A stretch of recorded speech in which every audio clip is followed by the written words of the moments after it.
anything here that'll give you any enjoyment? No, I don't want your presents. It's just great that I've seen you. Really. You don't like to play games? I like to play games. There's Yahtzee. I play games all day. Thank you. Thank you. It's great meeting you. Michael Jackson was known as the king of pop, but the people who met him often remembered something else first: his kindness. Whether he was with fans, children, friends, or strangers, Michael had a way of making people feel seen and valued. These weren't staged moments or publicity stunts. They were simple acts of generosity that happened again and again, showing that behind the world's biggest superstar was someone with a genuinely caring heart. All the kids. Really? I don't know. I like to sing with them. We all know a song together.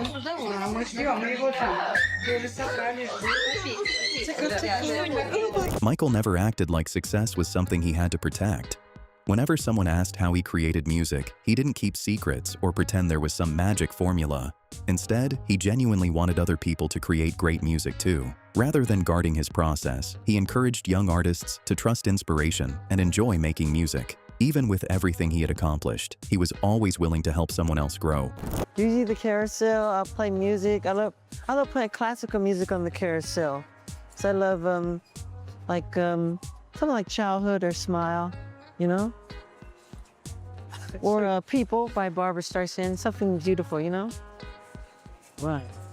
That willingness to give wasn't limited to music. It showed up in almost every interaction Michael had with people.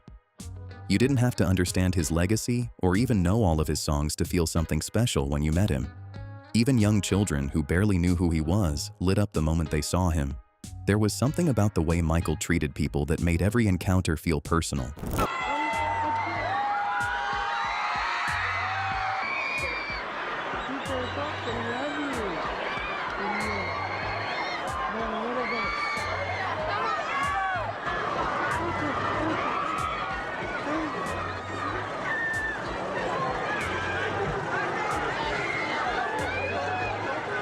And Michael never picked and chose who deserved that attention. It didn't matter if someone could run toward him, scream his name, or simply watch from a distance. He noticed the fans many people would have overlooked and made sure they felt included too.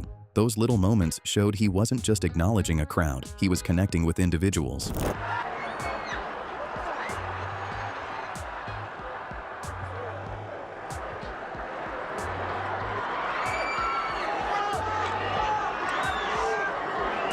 What makes that even more remarkable is that it wasn't something Michael developed later in life. It had always been part of who he was. Even as a young performer, he understood how much a small act of kindness could mean. A quick kiss with a little girl turned into a memory she'd never forget, proving that making someone's day never required a big gesture. And I must do something for one little girl that just kind of... Veronica, come here. Come here. Come here. What were you just telling me? I told you that I love Michael. Think it's all right. Would you like to give Michael a kiss on the cheek? I don't think you mind. Would you mind, Michael? There you go! Oh, that's the biggest prize we could ever give anybody, isn't it, huh? Thank you, Michael. You made a young lady awfully happy. That same pattern followed him throughout his entire career. In moments like this, Michael could have kept walking. Security was already moving him through the crowd, and nobody would have questioned it. But when he heard a fan say she'd traveled a long way just to meet him, he stopped and gave her the hug she had been hoping for. It lasted only a few seconds, but for her, it became a moment she'd remember forever. Michael seemed to understand that these little gestures meant far more to his fans than they ever did to him. Don't open it all the way. No hug. Yeah, let her. Okay. Let her. She won't hurt you.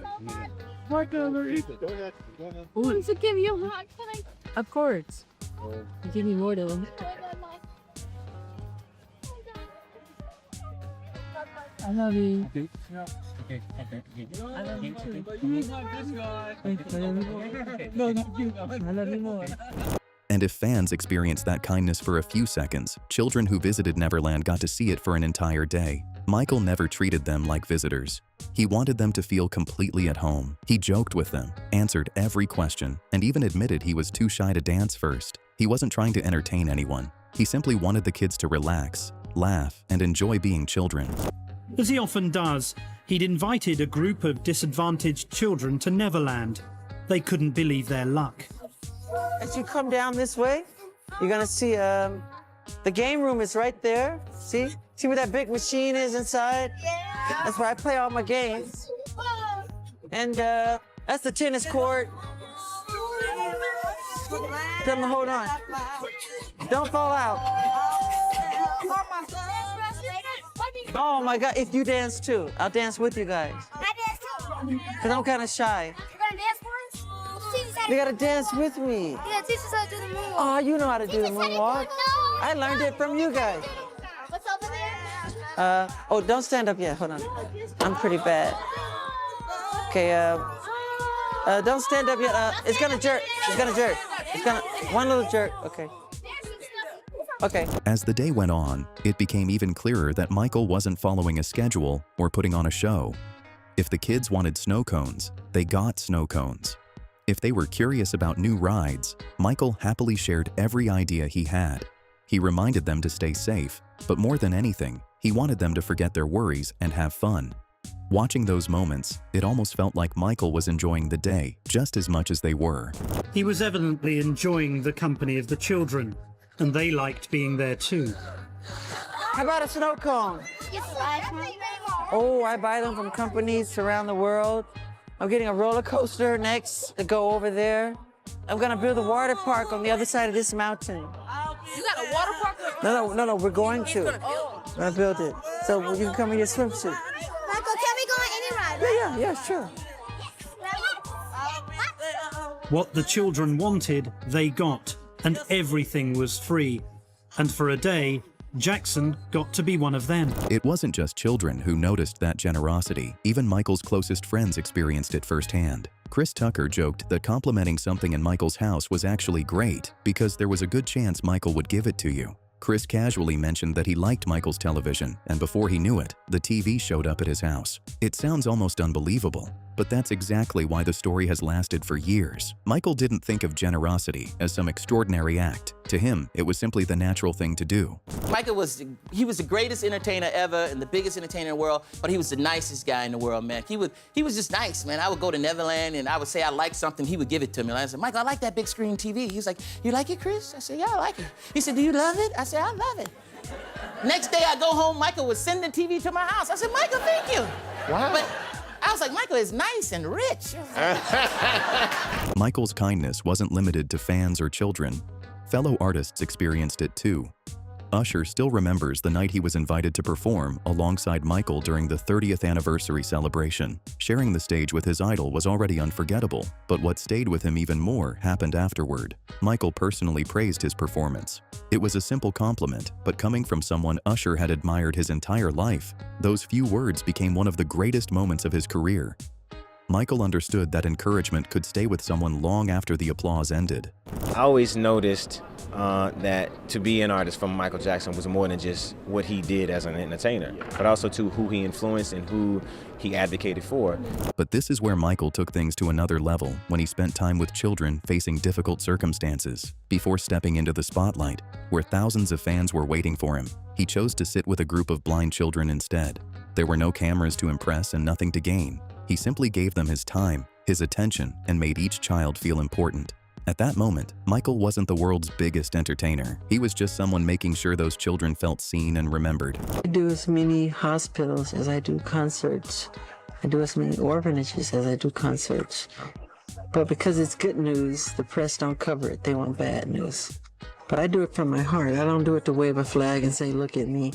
We bring bags of toys and posters and albums, and you should see how it transforms these kids. They jump up and down and they're so happy. But sometimes Michael's kindness went far beyond making someone smile. During a hospital visit in Budapest, he met a young boy named Farkas who desperately needed a liver transplant.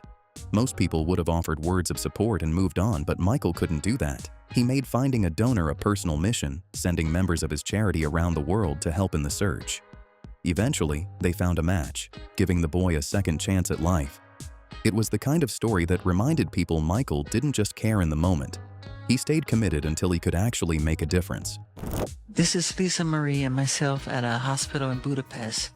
And I saw this little kid. His name was Farkas. He was very sick. He was green in the face, but he had this glow and it's just sparkle in his eye. I asked this nurse, what's wrong with this kid? She said that he needs a liver. So I said, does that mean he's gonna die? She said, yes, he's gonna die unless he gets a liver. I said, I'm not gonna let him die, this sweet, sweet angel. No matter what it takes, I'm gonna find a liver for him. So I sent all over the place, and it took a long time. And I said, I'm not giving up. I'm not gonna have this child die. I was so happy when I got a phone call. They told me we found the liver, and he has his life. And I'm so proud that I could help him. God bless him. That wasn't an isolated act either. Wherever Michael traveled, he found time to visit children's hospitals. In Melbourne, he spent time with young patients, signed autographs, handed out gifts, and made sure they felt special. But he didn't stop there. He arranged for several of those children to attend his concert, giving them the chance to experience a night they probably never imagined possible. Michael always seemed to look beyond the hospital room and ask what else he could do to bring them happiness.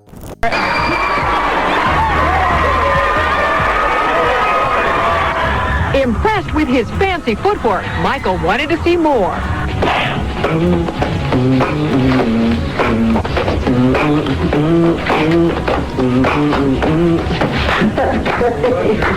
One of those children was Raphael Recht, and for him, that hospital visit turned into a friendship he'd never forget. Michael invited Raphael on stage, welcomed him to his hotel afterward, and treated him like family instead of a fan. When Raphael admired a PlayStation that wasn't even available in Australia yet, Michael simply gave it to him, along with a collection of games. He even invited Raphael to continue traveling with the tour. Those gestures weren't meant to make headlines. They were simply the way Michael treated people he cared about. Clearly, the superstar was impressed. Even more so when he learned that the young man suffered from cystic fibrosis. On a concert tour, Michael made an offer of tickets to the talented boy. We'll get you in if you like to go. Oh, yeah, but I like to go. That's a stupid question. And even after exhausting world tours, Michael often spent his free time doing something completely different from what people expected. The day after performing in Moscow, instead of leaving for his next destination, he visited an orphanage for disabled children. While the world celebrated the performer on stage, these children met someone much quieter. Michael wasn't there to entertain them. He was there to spend time with them, listen to them, and make them feel valued.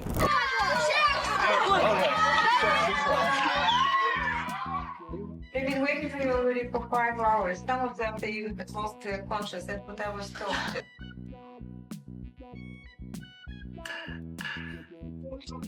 This, we call it handicap from Turtle. Oh, there you are. See? Не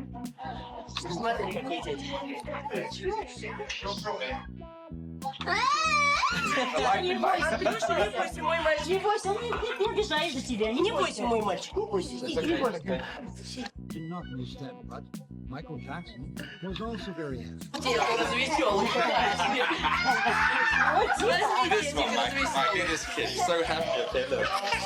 Watching those moments, it's hard not to notice how natural everything feels. Michael isn't rushing through the visit or posing for cameras. He's holding the children, talking with them, and giving each one his full attention. There are no grand speeches or dramatic gestures, just genuine warmth. For those children, Michael Jackson wasn't simply the king of pop. He was someone who made them feel loved, and sometimes that's the greatest gift anyone can give.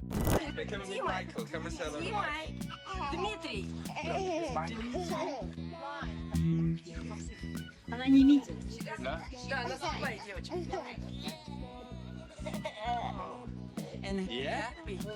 Она поест и вырывает. Родный язык подбери.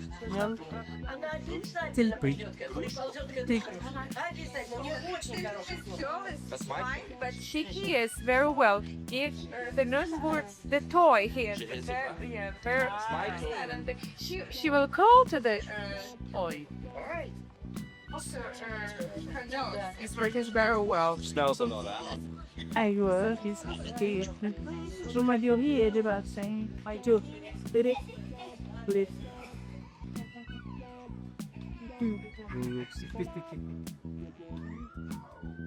He's making those noises. For Michael, fan encounters were never something to rush through. He knew that a few minutes of his time could become a memory someone would carry forever. What you saw at the end? Thank you. You learned to play on the guitar and I play it all the time. Yeah? Yeah, my name is Steve from Houston. How long ago? I love When it first came out, that's my favorite song. I was 12 when I first sang it. Okay. Do you really enjoy Where are you from? Houston, Texas? Ah, cool. And her sister is your biggest fan. If she was here, she'd be crying like a baby. Bye. Okay, bye. Another fan called out asking for a hug, and Michael could have easily kept moving. Instead, he stopped without hesitation and gave her exactly what she'd been hoping for. To Michael, it was probably just a small gesture, but judging by her reaction, it meant far more than he could have imagined. That's what made him different. He never underestimated how much a simple act of kindness could mean to someone else. I have a hug, please. Please, may I hug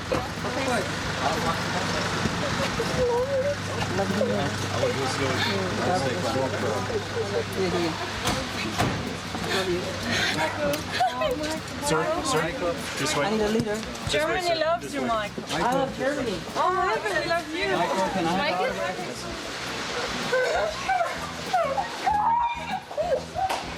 The reason moments like these happened so often is that kindness wasn't something Michael turned on when cameras were around. It was something he genuinely believed in. Whenever he spoke about his humanitarian work, he never focused on the awards or the recognition. Instead, he talked about responsibility.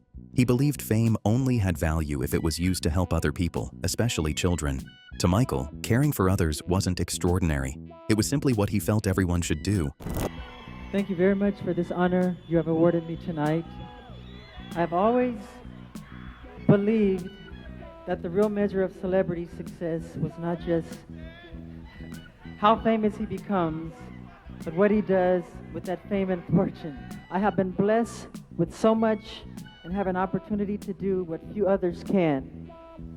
But I believe it is more than just an opportunity, but a duty. In these days of such abundance and advancement in what we can do, it pains me to think that we do so little for our children. In some ways, I feel undeserving to receive an award for doing something that is my duty. I accept this award as a gesture of encouraging from the people of India and a commission to do more for mankind. That mindset even showed in moments the public rarely saw. According to one of his bodyguards, fans would sometimes wait outside Michael's home for days, just hoping to catch a glimpse of him. Most celebrities would have driven straight past, but Michael often asked the car to stop. He'd roll down the window, thank them for waiting, chat with them for a moment, and promise he'd be back soon. Those conversations only lasted a minute or two, but they showed that Michael never stopped appreciating the people who supported him. That fan following was, there were fans that camped out in front of his house. And in Vegas, at 120 degrees, they were out in front of the house, stayed there. These are fans from other countries. To see all these fans out in front of the house, just wanted to get a glimpse of him. Times in which we would leave the house, he would stop the vehicles and talk to them for a little bit, chop it up, and tell him we'll be back soon. And we would leave, go do what we had to do. Perhaps the greatest example of Michael's kindness came when there were no concerts to perform and no cameras to entertain. After the tragic school shooting in Stockton, California, Michael didn't just send flowers or write a check. He showed up. He spent time with grieving families, comforted the children, visited the injured, and quietly paid for medical expenses and funeral costs. Jason Lee never forgot seeing someone with Michael's level of fame walk into a community that was hurting simply because people needed hope. And maybe that's why, decades later, so many people still describe Michael Jackson the same way, not just as the king of pop, but as one of the kindest people they had ever met. Michael Jackson, one day I was getting ready for school and they said, Michael Jackson's on his way to Stockton. He's coming to meet with the kids. He's coming to the community. And I thought that was huge. He was already huge to me as a young black kid who danced in Stacey Adams and had the little curly hair and, was looking up to this guy like, damn, he's fly. And so when he came to Stockton, I just really got a sense of compassion and humanity and community, and that was the the biggest lesson of selflessness that I could ever imagine, because he didn't have to come there. And what he did was he met with all the kids to say, hey, your life matters. You're still here. You got to keep going. He paid for all the medical bills. He paid for all the funerals. He met with the staff. He went to the hospital to meet with the families. Like, that was something I had never understood. So I fell in love with him. If you made it this far, make sure to like the video, subscribe, and turn on notifications so you never miss the next one.